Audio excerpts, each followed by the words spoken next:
Coach, kondisi aman ya? Batuk aja. Aduh, langsung batuk. Waduh. Masih drop, terutama hari Sabtu gue bener-bener tepar dah. Hari Minggu sekarang agak mendingan, makanya gue bilang sama Brer, gue mending gak usah datang istirahat dulu biar gue Rabu kalau fit gue bisa hadir. Gila, lu gimana mau sembuh? Tidurnya jam 3 pagi, gue mau berangkat kerja, lu masih belum tidur lu.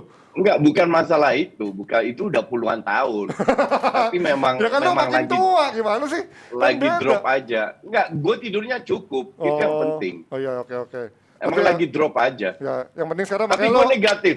Gue udah Sabtu tes PCR, hari Minggu Sabtu tes antigen, hari Minggu tes PCR. Gue negatif semua. Negatif ya? Sama kayak kelakuannya ya, negatif. Enggak, itu kelakuannya CEO itu. Udah, dan sekarang kita juga digabung sama CEO. Wih, mewah nih backgroundnya. Di mana CEO?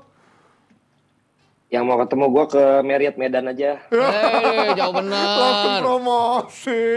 Ini dapat voucher Pak? Voucher? Apa? Bayar gue, bayar. Oke. Cuma barusan gue komplain masalah swimming pool sama ini. Kenapa? Restoran. Kenapa emang? Udah manajernya udah ketemu, udah ketemu udah ya. Wah pasti kalau sampai komplain urusannya sama anak-anak tuh, anak-anak mungkin kurang nyaman atau apa ya. Oke. Gue udah siap nih buat materi malam ini. Waduh, langsung aja kita ngobrolin sebelum kita ngomongin soal kasus Greenwood yang juga nanti kita bahas juga. Udah gabung juga sama yang dari Inggris nih. Halo Aldi. Di, aman di, koneksi di? Jelek di London tuh jelek koneksi Inggris tuh. Nanti kita lanjut lagi ngobrol manggil Aldi, dan Aldi nanti akan kasih tahu situasi di sana terkait situasi kasus Greenwood dan juga dari media-media Inggris tuh kayaknya kurang diangkat. Tapi kita ngomongin dari Timnas dulu sebelum kita ngomong dari MUTV dan juga kasus Greenwood. Ini Timnas kemarin bermain kedua melawan Timor Leste uji coba, dan kita tahu yang ngasih siaran kemarin adalah CEO kita ya. Kemarin juga ngasih semangat strikernya yang ayo bisa yo gitu ya, tapi ternyata belum bisa ngegolin juga ya. Gimana Len, lo secara permainan kemarin overall udah lebih puas belum dibanding pertandingan sebelumnya? Secara permainan gua nggak puas. Karena?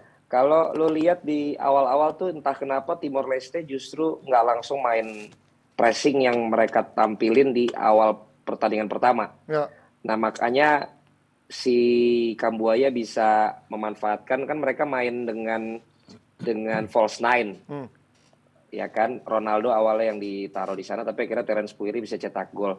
Kita pikir ini akan jadi kemenangan meyakinkan buat kita kan, tapi ternyata habis itu Timor Leste-nya memainkan lagi pressing yang kayak di partai pertama tuh. Ditambah penjaga gawang mereka yang utama tuh udah main. Jadi jauh banget kualitasnya. Iya, jauh banget kualitasnya sama yang cadangan kan. Gitu, dan ternyata terbukti. Abis itu kita bingung lagi tuh. Akhirnya kita bingung lagi sampai gol individual lah bisa gue bilang dari Romelu Makic yang akhirnya membuat selisih jadi 2 gol. Mozinho-nya sama si Galinya mainnya nggak bagus, 1 gol offside, dan kemudian ada juga si Morientes 2 kali buang-buang bola. Jadi bagi gue belum memuaskan, apalagi begitu gue lihat di bench cuma 5 orang yang ada di bench. Jadi harus karantina ya beberapa orang ya. Ya jadi itu kenapa alasan gue nggak memuaskan sih, pertandingan kemarin tetap bagi gue nggak memuaskan. Nah itu dari CEO yang kemarin live komentari langsung pertandingan Timnas lawan Timor Leste. Sekarang kita lihat dari Coach Justin yang juga mencari cuan dari konten Timnas. Gimana Coach lihat permainan kedua kemarin di uji coba lawan Timor Leste? Enggak, kalau kita bicara memuaskan atau tidak itu kan harus ada bandingannya. Bandingannya itu apa? Kalau dibandingkan dengan match pertama, gue bilang lebih bagus. Gol yang terjadi itu benar-benar bukan gol bunuh diri atau penalti, benar-benar gol murni dari kita. Gol usaha. Walaupun golnya Rumaki itu ada faktor, that's okay, nggak ada masalah. Dan berapa peluang sih yang didapat oleh Timor Leste? Nggak ada. Kita tetap clean sheet. Babak pertama lebih bagus, bahwa di babak kedua agak flat, ya betul. Tapi you cannot expect, memang kita kehilangan beberapa pemain, terutama Witan Asnawi itu ngaruh banget, oke? Dan si untuk gue sih 2 pemain yang agak kurang ya. Itu Rahmat sama back kanannya. Siapa? Bayu atau siapa ya? Itu agak kurang. Bayu Fikri. Ya, Ronaldo bekerja keras, tapi nyaris nggak dapat bola juga karena dia main sebagai striker. Matic oke so-so. Jadi kalau kita lihat, apalagi di benchnya cuma ada 5 pemain. Lihat dengan segala sikon dibandingkan apple to apple dengan match pertama, jauh lebih baik ya. Absolutely lebih bagus. Di, gimana Di? Kemarin sempat nonton timnas juga Di? Enggak ya? Lagi sibuk ya di sana ya? Nonton cuman nggak full time. Gimana ngelihat pemain-pemain muda kita, ada Ronaldo di sana, Marcelino kemarin gimana, menjanjikan nggak menurut lo permainannya, potensinya?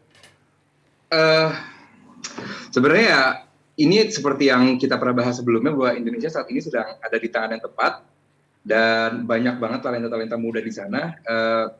Cuman gue belum bisa berbicara sedalam Coach atau Bang Valen soal progres timnas Indonesia. Cuman yang jelas seperti yang kita lihat bahwa saat ini Indonesia sedang ada di tangan yang tepat, pemain muda diberikan waktu dan jam terbang yang lumayan tinggi, ya gua nggak melihat ada masalah di situ dan harusnya ini bisa menjadi awal yang bagus untuk Indonesia yang sedang progres. Oke, dari Panpel, gimana Panpel? Gimana Panpel melihat kemarin? Kalau gue lihat dari pertandingan pertama dan kedua ada perubahan jelas, tapi pertandingan pertama pun babak pertama dan babak kedua tuh beda banget. Artinya kalau kita bicara keseluruhan kan babak pertama itu pertandingan pertama ya. Sani Rizky di bek kanan. Itu nggak jalan sama sekali. Edo juga di kiri nggak jalan sama sekali. Babak kedua dua-duanya kan diganti. Gitu. Tapi babak bek kanan masih tetap menjadi masalah karena kita nggak ada kapten kita di tim di AFF kan nggak ada sama sekali, nggak dipanggil sama sekali ya. Dia nggak diizinin oleh klubnya di Korea. Tapi Pratama Arhan bikin perbedaan, terlepas dari 1 golnya penalti, terus 1 asisnya yang deep throw in itu, long throw in itu. Tapi secara permainan dia kan bikin berantakan Timor Leste sehingga Timor Leste nggak bisa pressing. Dan itu yang tidak bisa dilakukan pressing oleh Timor Leste berkelanjutan di pertandingan kedua tanggal 30 kemarin. Tapi gue nggak bisa bilang apple to apple karena di mana Sintayong itu bagus sekali itu di AFF. Ini kan pertandingan friendly, artinya friendly asal kita tidak kalah atau kita tidak draw di mana poin kita dikurangin dan kita menang, kita tidak akan dikurangin poin. Jadi tujuannya juga untuk mencoba pemain. Itu kenapa dimainkan Marcelo Ferdinand, Ronaldo Kuateh dan yang lain-lain. Tujuannya untuk AFF Under 23 juga. Untuk SEA Games nanti, artinya potensi ini terus dijaga untuk menghasilkan pemain-pemain muda yang bisa dipakai di 2 ajang itu. Tapi kalau menuju AFF nanti masih ada sempat uji coba nggak sih Mas? Apa ini udah uji coba terakhir kayaknya ya. Karena berikutnya itu kalau nggak salah Maret ya baru ada FIFA Matchday lagi ya. Dan yang di AFF Under 23 nggak bakal ada lagi. Jadi ini tim yang pasti akan dipilih siapa pemain-pemain yang bisa. Tapi pengganti dari Ricky Kambuaya dan Rahmat Irianto yang pasti belum ada ya karena mereka tidak bisa bermain lagi di Under 23 nanti. Oke, kalau dari Mas Gita sama Valen doang nih, sebelum kita pindah ke Greenwood dan lain-lain, yang menurut lo udah siap dan belum siap kemarin pemain muda yang dicoba siapa untuk tembus di AFF besok? Kalau gue ngelihatnya justru dari sisi Ronaldo Kuateh dia terlalu individu ya. Artinya Sintayong ini kan sangat ingin permainan yang sangat kolektif. Ini yang tidak bisa dilakukan oleh Ronaldo Kuateh dalam 2 pertandingan yang sudah coba itu yang dilakukan. Marcelino Ferdinand juga tidak sebaik pada saat dia ada di Persebaya. Tapi ini baru pertama kali ya mereka dipanggil, masih ada kesempatan untuk berbuat sesuatu di kemudiannya. Gimana Len, lo dengerin statement Mas kita terkait Ronaldo Kuateh dan juga Marcelino dengan uji coba yang sangat minim, apakah mereka menurut lo udah siap untuk dimainkan di AFF U23 besok? Gua masih melihat Ronaldo Kuateh itu masih berlian kasar lah ya. Masih mentah. Jadi tolong jangan overrated lah untuk teman-teman media sama yang bikin-bikin potongan-potongan YouTube gitu. Kan lagi banyak tuh. Larinya tidak bisa terkejar, gerakan eksplosif. Jangan dibiasakan anak 17 tahun ini sudah terlalu banyak dapat pujian. Gitu. Sementara dia belum jadi apa-apa. Jadi mesti benar-benar diberikan pendapat yang objektif, tidak menjatuhkan, tapi juga tidak terlalu memuji. Jadi menurut gua dia kemarin juga nggak bisa di apple to apple dengan penampilan yang biasa, karena kan dia jadi false nine, biasanya kan dia di flank kan. Jadi dia tapi harus bisa mengerti bagaimana bekerja sama dengan yang lain, jangan apa-apa ngandelin larinya doang. Terus Yang lain menurut gua kalau pertanyaan lu siapa yang siap, Marcelino menurut gua udah siap. Kemudian juga Pratama Arhan jelas sudah siap. Ramai Rumakik juga udah siap. Tapi untuk figur Ricky Kambuaya ini yang repot. Karena lu lihat kalau kemarin nggak ada Ricky Kambuaya, gua nggak yakin kalau kita ngomong hasil akhir bisa tetap 3-0 kemarin. Karena ada di dia nih kuncinya. Nah, satu hal dari Ricky, dia kan nggak bisa main ya berarti ya.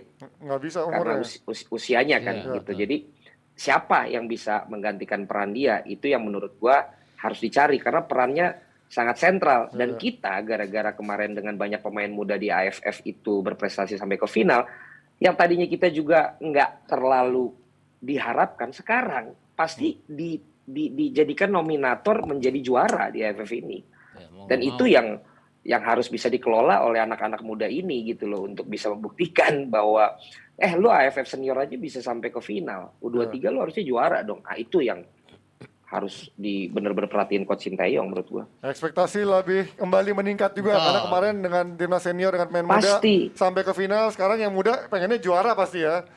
Karena tahun lalu juara kan, sebelumnya juara kan. Tapi gue ngeliatnya gini, saingan-saingannya juga tidak akan sengotot di AFF ya. Artinya Thailand kan pengen jadi juara juga di AFF. Vietnam juga, Malaysia, Singapura juga. Gue nggak terlalu yakin under 23 yang lain itu demikian. Kan ada yang nurunin cuma U20-nya, U19-nya demikian juga bersungguh-sungguh untuk bisa menjuarai turnamen ini artinya. Lebih ke arah mana ya? SEA Games kan ke depannya. Dan itu kan nanti kita juga bisa pakai Ricky Kambuaya karena ada 3 over age players yang bisa dimainkan di situ. Oke, tapi